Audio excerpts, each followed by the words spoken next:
Hello ladies and gentlemen, and welcome to the second video in the series of advanced tactical play. This time maybe a bit easier than the previous one, but still quite interesting, and the principle should be the same. First, think about where are the weaknesses, and in the second step, try to exploit them, try to be forcing. That's already it. So take your time, up to 3 minutes again, and then we will discuss the solution.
So, welcome back, and we will straight dive into the solution and have a look at the position, identifying possible targets, and yeah, let's define where are the weaknesses first.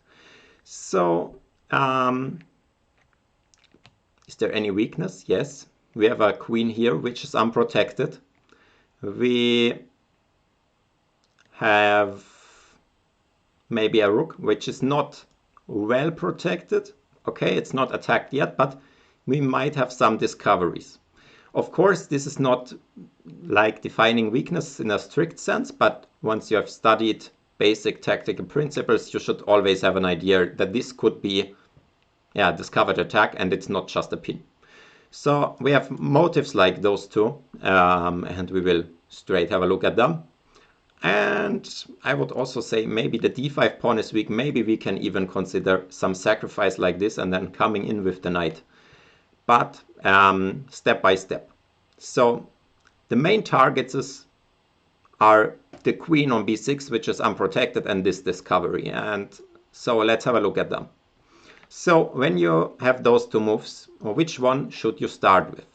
Do you have any tendency? If not, then yeah, pay attention. I have a clear tendency to start with this move because it's more forcing. We take a pawn on the way, while on the other way we take no pawn. So comparing those two lines, in the one line we're just a pawn up compared to the other line. So it will probably always be superior.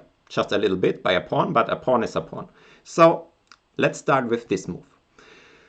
How can black react? Always pay attention to all the captures.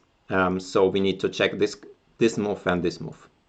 All the other moves might not be critical at all because we can just retreat being a pawn up. At the very least, maybe we can still take there. So let's have a look at this one. We take here.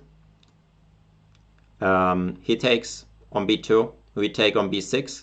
We're a pawn up.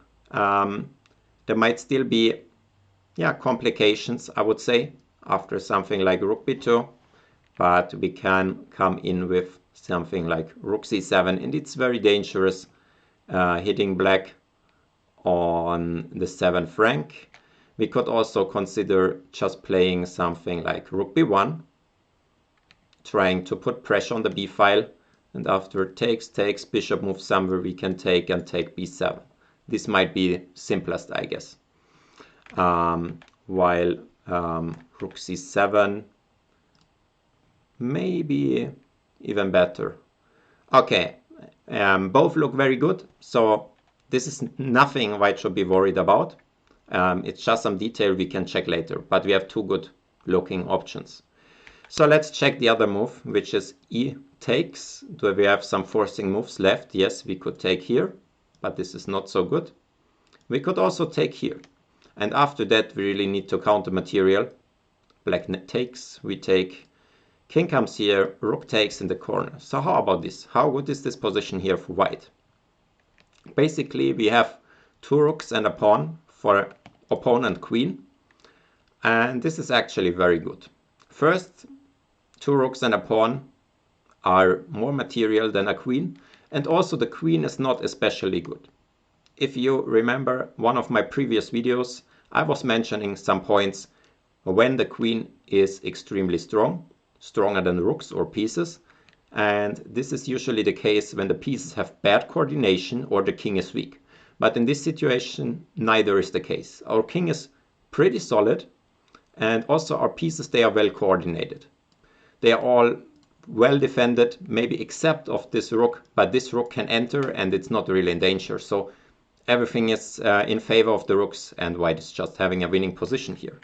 So having calculated all this, there's basically nothing real left. We should also be careful to some slow moves once we calculated all the forcing ones, but there are no good slow moves because we could always take here and take the rooks, and if it has not even taken our knight, we are even more material up.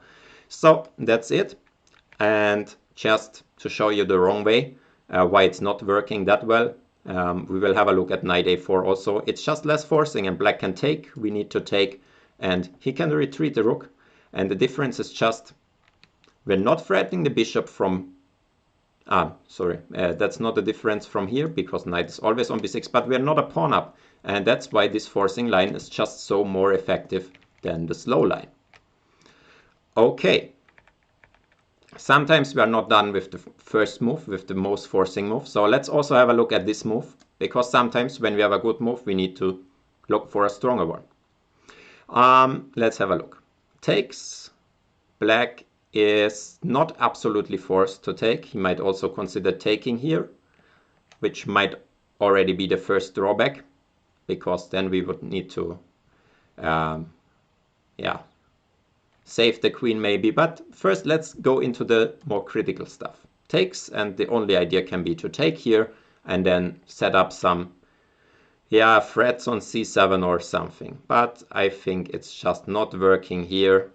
Black can play something like this and our attack is not really going anywhere. We are a queen down for a piece and this is just not enough. So finally, having examined all the forcing options, we come to the conclusion knight d5 is best, being the most forcing and making use of all the tactical targets in the position. So that's it for this video. I hope you could learn something from it. Hope you enjoyed it. If so, please like and subscribe, and I hope to see you in the next one. Goodbye.